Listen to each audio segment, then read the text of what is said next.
So, guys, I said I was going to talk about last week on Money Mondays. I said I was going to talk about profit, and I was going to talk about breaking down Josh Wheelock's numbers here. And I just got the final numbers. I've been saying that it was 80,000 in GCI that he's made so far. Pending his next two transactions, he will have 101,000 in GCI from us after spending a total of 9,200 year to date.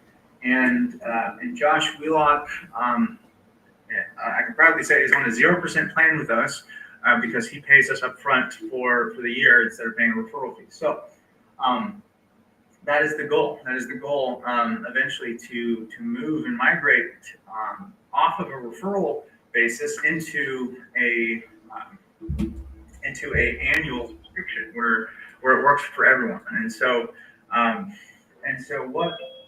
what I promised last week. Oh yeah, I'll make sure that you're the co-host here. So what I promised last week was a full breakdown of the numbers that we've gotten for someone like Josh Wheelock. After having 101,000 in GCI in return, and he only spent $9,200. But last week we talked about leading and lagging indicators, the two defining indicators in your business that define how and when you generate business. And when I talk about how and when, what I'm referring to is creating predictability. Creating predictability. So when I'm talking about predictability, I'm talking about where I have a slot machine and I put $1 in and I get $10 back. Okay, that's what I'm talking about when I say predictability. Now, some people want and crave predictability, and so as a result, they kind of fall back on what they know. And here, what I'm going to define and what I'm going to show you guys is how you can go from your next 6 transactions being a question mark to you knowing exactly what the formula is, what the game plan is, what the math is in order for you to get that transaction. Okay, and so it's a very, very specific. I'm going to go math heavy today because I have a real life case study. Okay, I have a real life case study for you guys to break down, and I'm going to ask for your guys' participation. Okay, so don't worry, we're not going to do anything more advanced than regular regular algebra. Okay, it's not going to be anything super advanced. Okay, so I'm also going to be looking at my phone. This isn't because I'm texting awesome people like yourself. This is because I'm looking at my calculator. Okay. I remember Miss Winstead, my 3rd grade teacher, said that we would never have a calculator in our pockets. And here we are. So for those of you who just joined, this is a continuing of last week. Last week for Money Mondays, we talked about how to define leading and lagging indicators. And just a quick recap. Before I get into Josh's numbers, I want to do a quick recap so that we're all on the same page and we all know what we're talking about. So leading indicators are the things and actions and events that you do that take place that lead to an end result. Okay? It sounds very ambiguous. That leads to an end result. Okay? For example, cold calling. Number of dials is a leading indicator. Okay? For example, advertising spend. How much you spend on advertising is another leading indicator. Okay? How much time you spend at networking events is a leading indicator. So if I spend 24 hours at a networking event, I'm gonna, I connect with X amount of people. Time spent is a leading indicator. Okay, so it's leading up to an end result. What is our lagging indicator?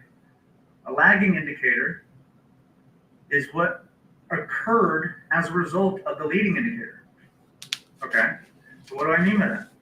So using that example, cold calling. I cold called 1,000 people, and it resulted in 100 appointments, over the phone conversations. Okay, that's a result, is 100 conversations. Now I'm going to get real meta here. Okay, I don't mean to get like super complicated. Okay, but a leading indicator can also be a lagging indicator. Okay, what do I mean by that?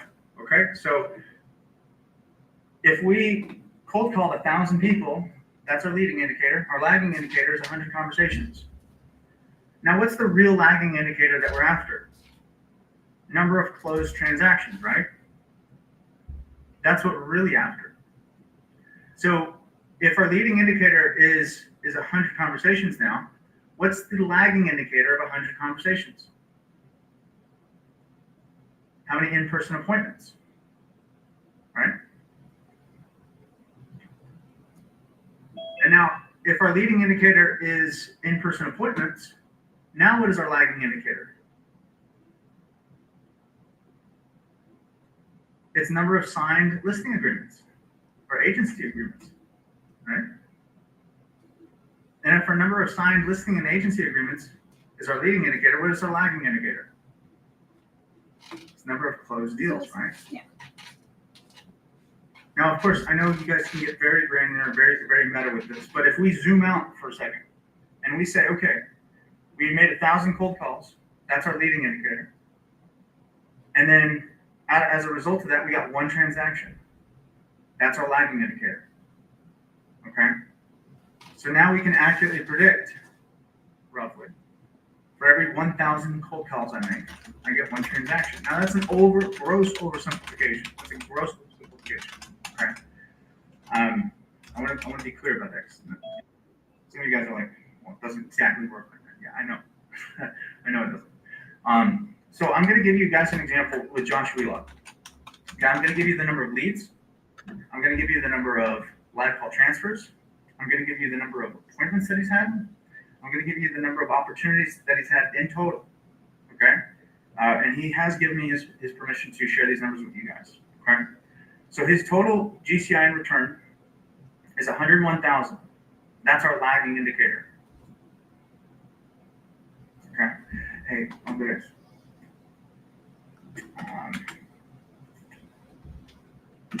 Can you draw on this while we're defining this? Does it let you draw? Yeah. It does? Okay. All right. All right. So guys, there's no guarantees how beautiful Andres is going to draw it. Okay. And if there's a note that Andres forgot, Heather, just please fill in the gaps. All right. So let me see so I can see you guys. Okay. So our leading indicator is we've had 425 leads. Actually, no, excuse me. Our leading indicator is $9,200 in advertising spent. That's our leading indicator. Now we're going to break this entire funnel metric down. Okay?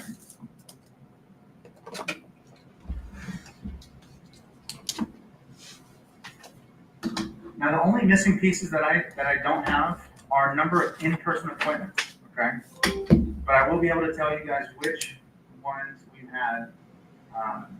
Number of agency agreements. Okay, so our leading indicator is 9,200 in advertising spend, and as a result of that, we generated 425 leads. And some of you guys might do the math on that and figure, okay, that is an expensive buyer lead. That's an expensive buyer lead. Here's where it gets really fun. Okay. So as a result of that, as a result of 9,200 in total advertising spend, 425 is the number of total leads. Okay, so that's the result. Okay.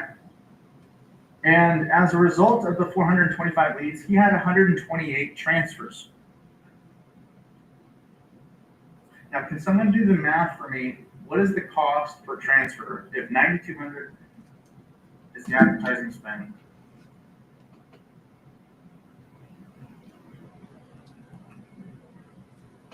Now, mind you guys, this is also a brand new agent.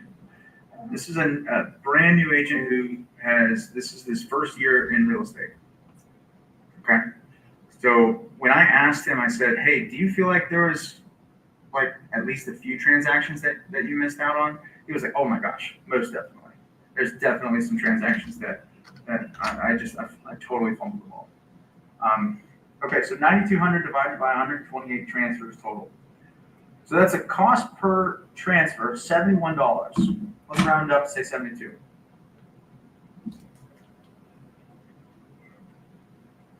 Okay.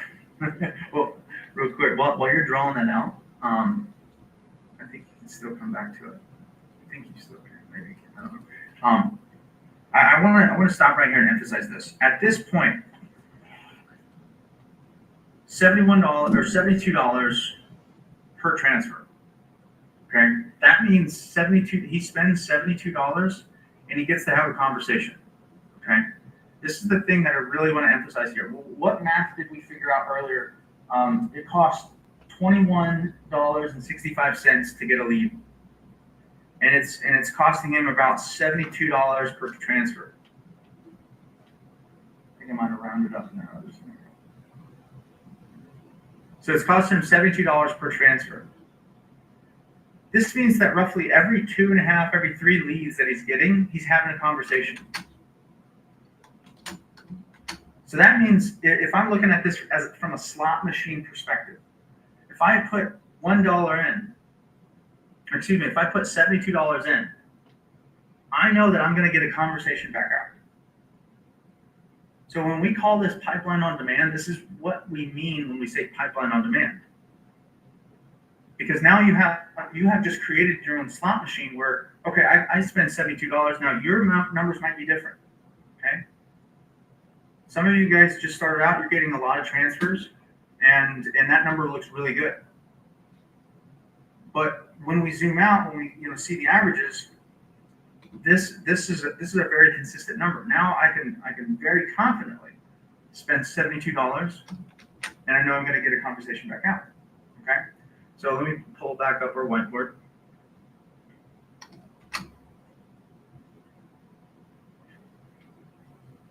Okay, out of the 128 total, It's 12:15. he had 19 live call transfers. He had 19 live call transfers. 9,200 divided by 19. That is a live call transfer cost of $485. Now, who would agree that that's a pretty pricey live call transfer? That's a pretty pricey one. Now, get this. Here's where it gets interesting. Now, wait, Sean, you're telling me normally 50% of your live call transfers are over the phone, or of your live call transfers. Excuse me. 50% of the transfers are over the phone. They're live. They're not booked appointments. They're not scheduled callback times. They're live call transfers. 50% of them, right?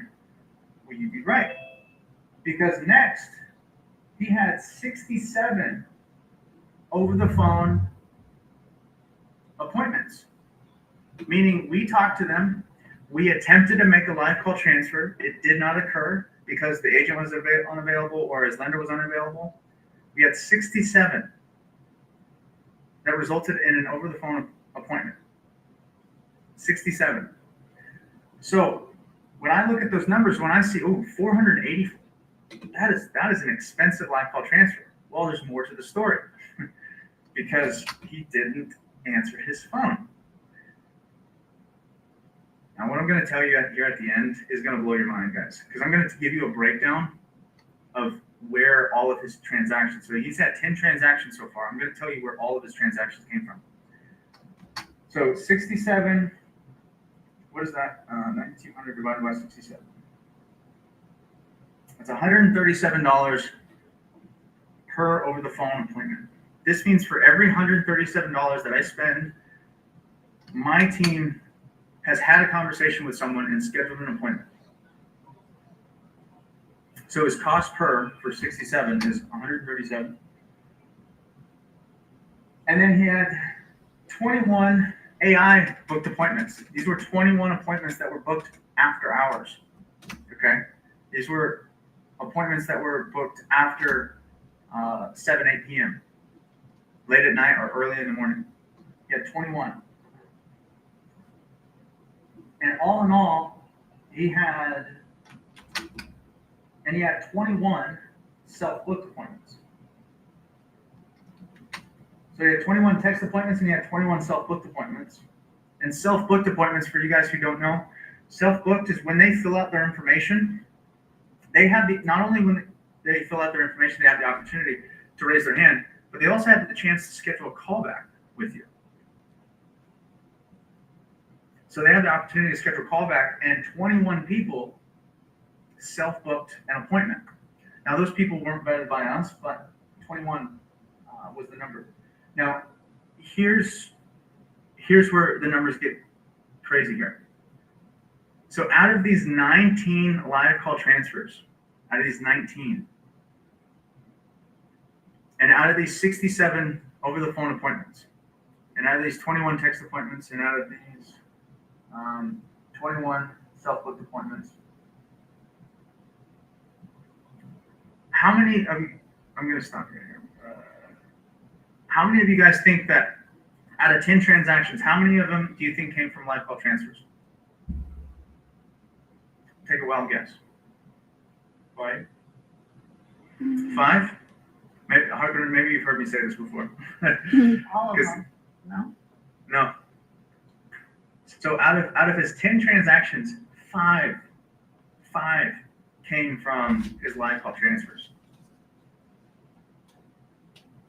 3 of them came from text and AI after hours, and 2 of them came from a self-booked appointment. What's the self-booked appointment? So I can start. So self-booked appointment. So imagine this. They open YouTube or they open Facebook. They see Harper's ad. They see his ad. They click on his ad. They fill out their information. You know how typically when you fill out an information, it takes you to a thank you page? Yeah.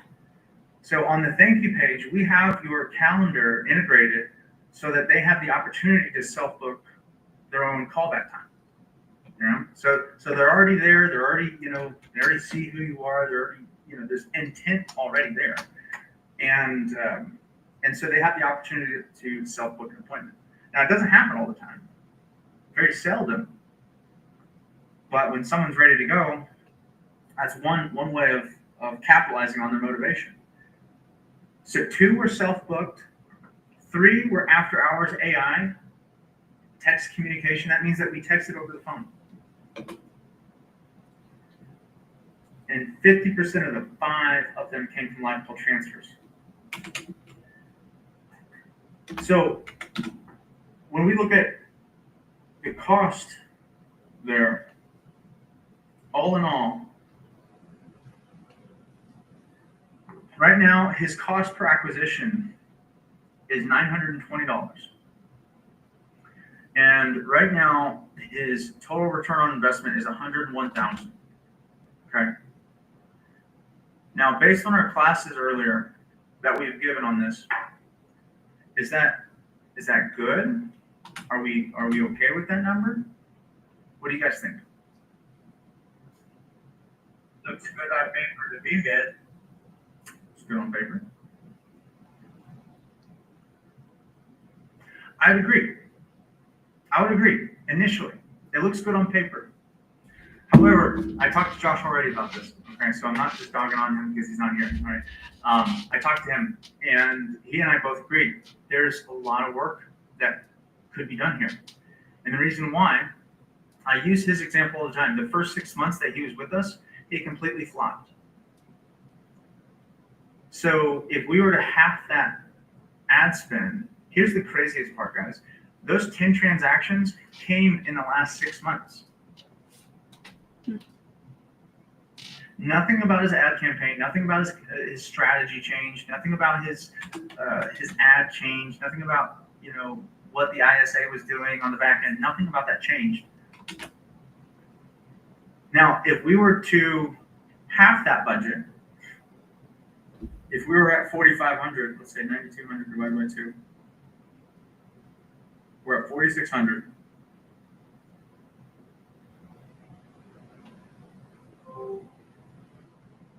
That's a 22x return. A 20-to-1 plus return.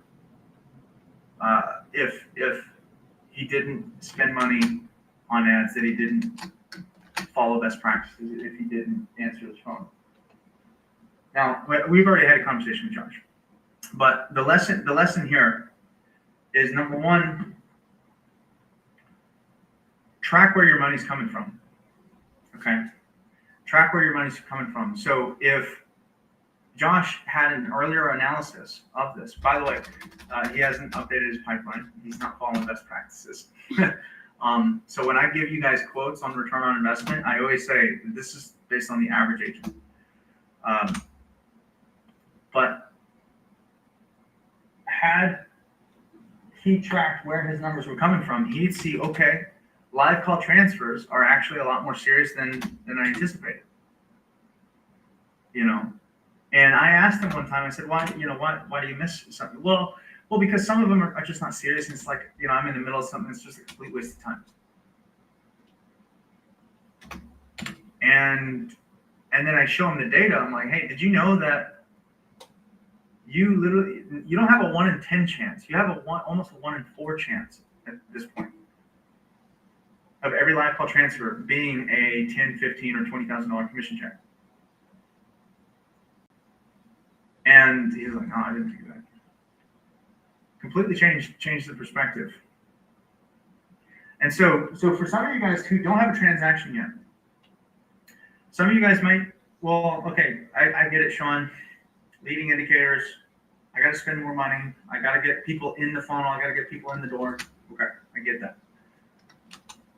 But how else can I measure where the money's coming from if I haven't gotten any money yet? And this is where it's really important to look at the next step over from your leading indicator.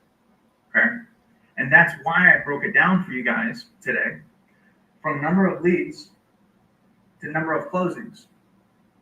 From number of leads to number of closings, there's a lot of different steps in between there, right? So if we don't have a closing, what's next to that? We got a listing agreement. We got an agency agreement. And the reason why I didn't give you the cost per agency agreement, because so far Josh is 10 for 10. Yes, sir. Sorry, Sean, to interrupt. I wanted to know, he said 128 appointments, right? And he got 425 leads. So that's the rate of 30%, right? That's correct. What do you think about that? I think that's a healthy number. I might almost consider that might be too much, too many opportunities. However, this is also over the time span of 12 months. So if this was like, if I was reviewing these numbers and like the sweet spot for us, to give you the short answer, the sweet spot for us is around 15%. Right, that's what I would think, because this seems too high, right? Looking at the kind of leads that come in, they get vetted. Yeah. Mm-hmm. I would absolutely agree with you. Yep. And if you look at this, 21, if you subtract the self-booked appointments, there was technically 107 from us, 107 that we vetted and transferred over. So if you do that math, 425 divided by 107, I did that math wrong. That's a 25%, which seems a lot more realistic if you subtract the 21 that were self-booked. So, yep, that's a great question. That's a great question. Where was I at? So if we don't have number of agency agreements, we're looking at the next best thing. And I know that this is almost like a hard indicator. It's like, okay, how do I measure how many times I meet a person? Well, you literally take a tally. Okay, when we talk about auditing your time, when we talk about auditing the last 90 days, we talk about, okay, who in the last 90 days was on my calendar? And what level of effort did it take to get those people on my calendar and have an in-person appointment? So over the course of the next 90 days, which by the way, guys, we're about to go into Q4, what I want you guys to do is measure how many in-person appointments you have and make sure that it's present on your calendar. so that when you're doing an audit, when you're looking at your week, when you're looking at your month, you say, okay, I had 6 in-person appointments. I spent $400 on marketing, but I had 6 in-person appointments. Okay, I don't have a closing yet. However, I have, for every $66 I spend or every $67 I spend, I have an in-person appointment. Or maybe that number's more for you. Maybe you spent $400 and you only had 1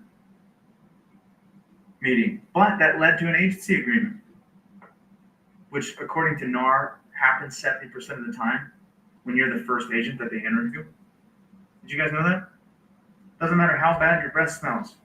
There's a 70% chance that you're going to be the first agent that they choose to do business with, if you're the first one. So if we don't know, if we look at our in-person appointments, if we haven't gotten to that point yet, okay? And I know in some areas it's a little harder than others. Like in Huntsville, Alabama, it depends on where you live.